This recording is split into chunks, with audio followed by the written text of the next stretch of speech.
हमारा खरीफ सम्मेलन प्रारंभ हुआ है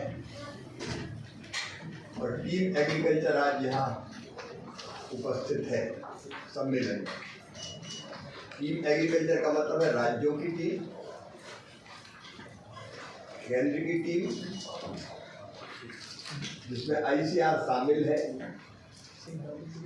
हमारे आईसीआर के वैज्ञानिक, केंद्र के अधिकारीगण, राज्यों के अधिकारीगण, एफपीओ के प्रतिनिधि, ओवरऑल जो खेती के बारे में सोचने वाला समूह है वो आज है इकट्ठा है। आप जानते हैं कि कृषि राज्य का विषय है और परिणाम राज्यों से ही आते हैं। केंद्र सरकार सहयोग करती है।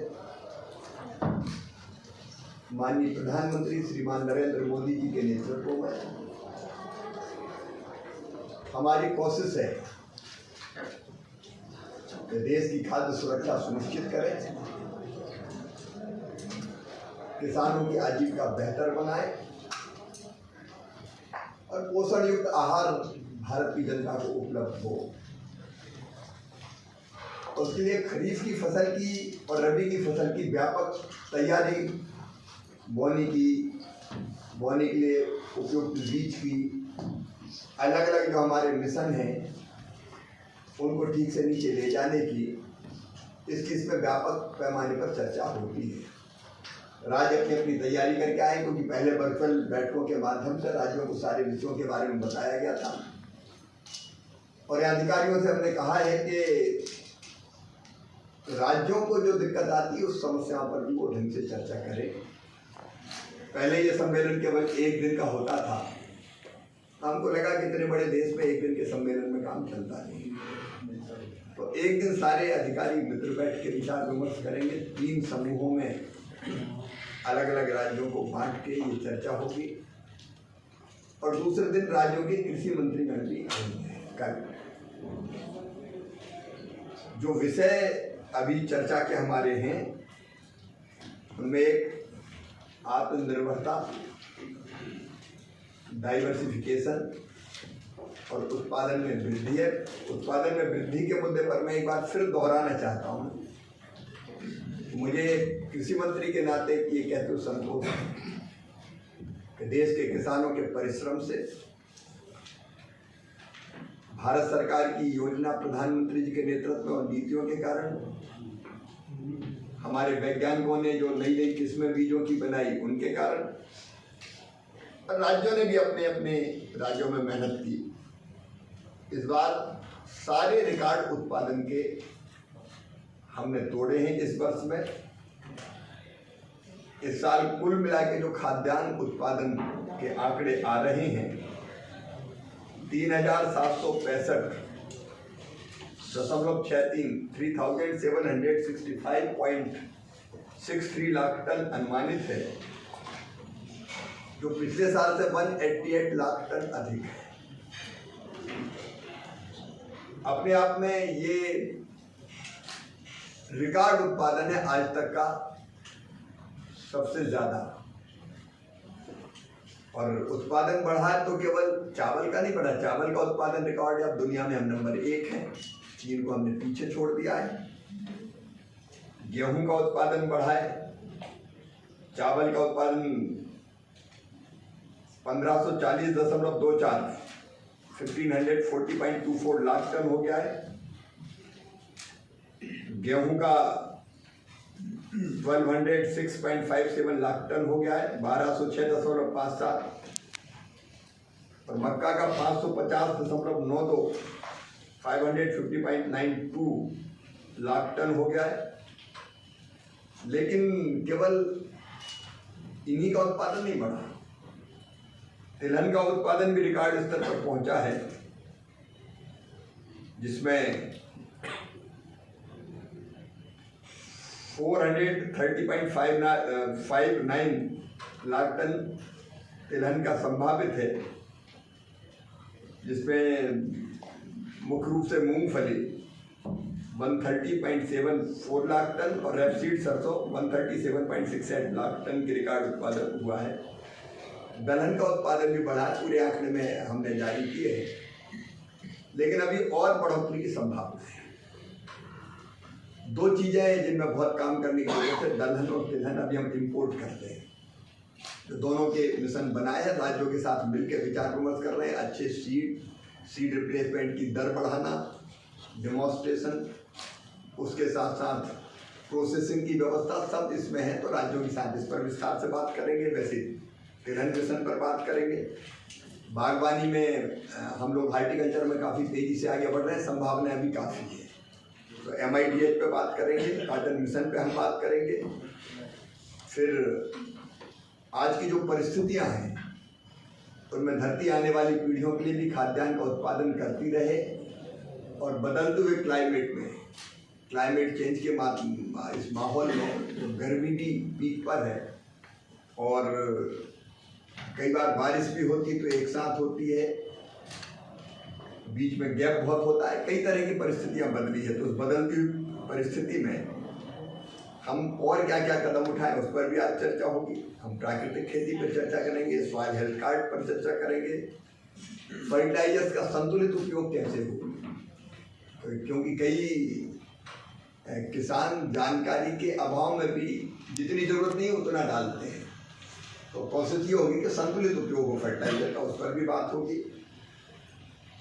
पौध संरक्षण और सुधार और एक इंटीग्रेटेड फार्मिंग पर हम लोग चर्चा करेंगे, क्योंकि छोटी जोत के आकार के खेत हैं हमारे, लैंड होल्डिंग कम है, तो कैसे प्रॉफिट की खेती हमारा किसान करे, उस पर भी हम लोग चर्चा करने वाले हैं।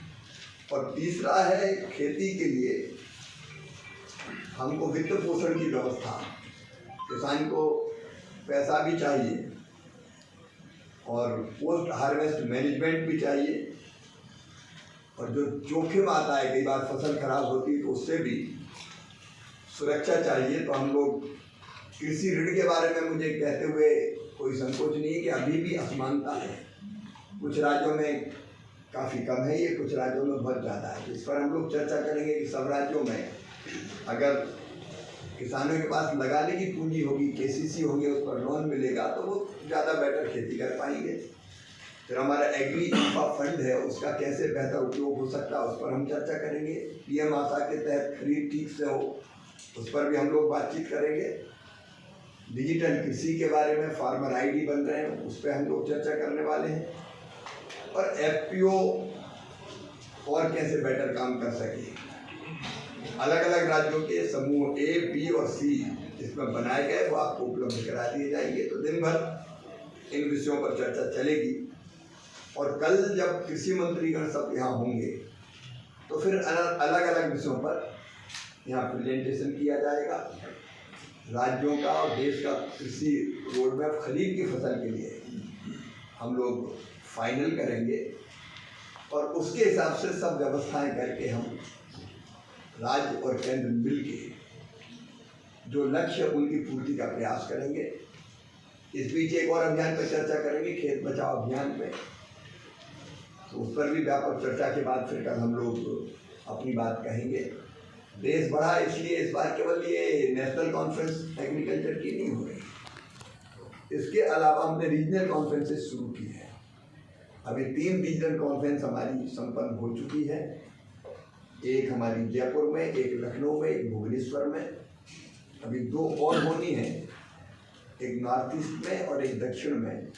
उनकी तिथियां भी हम तय करने वाले हैं, क्योंकि अलग अलग राज्यों की परिस्थितियां अलग अलग खेती की होती है। तो वहाँ जब उस ग्रुप में बात करते हैं तो वो ज़्यादा व्यवहारिक होती है और हर एक राज्य के बारे में डिटेल चर्चा हो पाती है। आगे ये भी विचार है कि मोटे तौर पे 8, वैसे तो 15 से ज़्यादा एग्रो क्लाइमेटिक जोन्स हैं, लेकिन ICR ने जो विभाजन किया मोटे मोटे 8 बनते हैं, तो 5 के बजाय क्या है 8 में हम ये रीजनल कॉन्फ्रेंस करें ताकि चीज़ें नीचे तक पहुँचे, ढंग से पहुँचे। उस बात का प्रयास हमारा है। मुझे लगा कि आज कॉन्फ्रेंस ये खरीफ की प्रारंभ हो रही, तो प्रारंभ में ही आपको कुछ जानकारी दूँ। वैसे डिटेल प्रेजेंटेशन भी हमारे पास कॉन्फ्रेंस का है, लेकिन विषय लगभग आपके सामने आ गए। सर, आप प्रधानमंत्री लगातार ऑर्गेनिक फार्मिंग की बात करते हैं, और तो अभी क्या स्थिति है ऑर्गेनिक फार्मिंग की, और आगे कहाँ तक ले जाने का लक्ष्य है? क्योंकि ऑर्गेनिक जो प्रोडक्ट है वो काफ़ी महंगे भी बिकते हैं मार्केट में, तो अभी कितना प्रोडक्शन है और आगे कहाँ तक ले जाएंगे?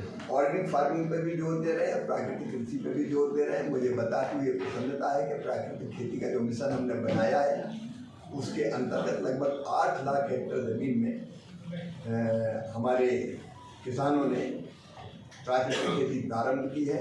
लगभग 18 लाख किसानों ने रजिस्ट्रेशन करवाया है और बाकायदा जिसको कहते हैं कि उनके उत्पाद प्राकृतिक है इसके लिए रजिस्ट्रेशन। तो उस दिशा में हम लगातार कोशिश कर रहे हैं आगे बढ़ें, और अभी खेत बचाओ अभियान के अंतर्गत इस पर और जोर दिया जाएगा। कल का जो हमारा सत्र होगा उसमें प्राकृतिक खेती पर विषय रखने गुजरात के गवर्नर समर्पण के लिए समर्पण के भाव से प्राकृतिक खेती के काम में लगे हैं, तो वो भी आएंगे। सर, किसानों की आय दोगुनी करने के लिए सर एक छोटा क्वेश्चन है, तो सर एग्री फोटोवोल्टिक एक स्कीम है जो कि नदी के साथ में है, उसको लेकर क्या प्रोग्रेस? एग्री फोटोवोल्टिक जो किसानों के खेत में है उसमें एक वो लगाना, सोलर पैनल लगा के उसको एक आय का अलग सोर्स। हम जो इंटीग्रेटेड फार्मिंग की बात कर रहे हैं तो इसमें अलग अलग आय कैसे बढ़ सकती है उस सब पर विचार कर रहे हैं।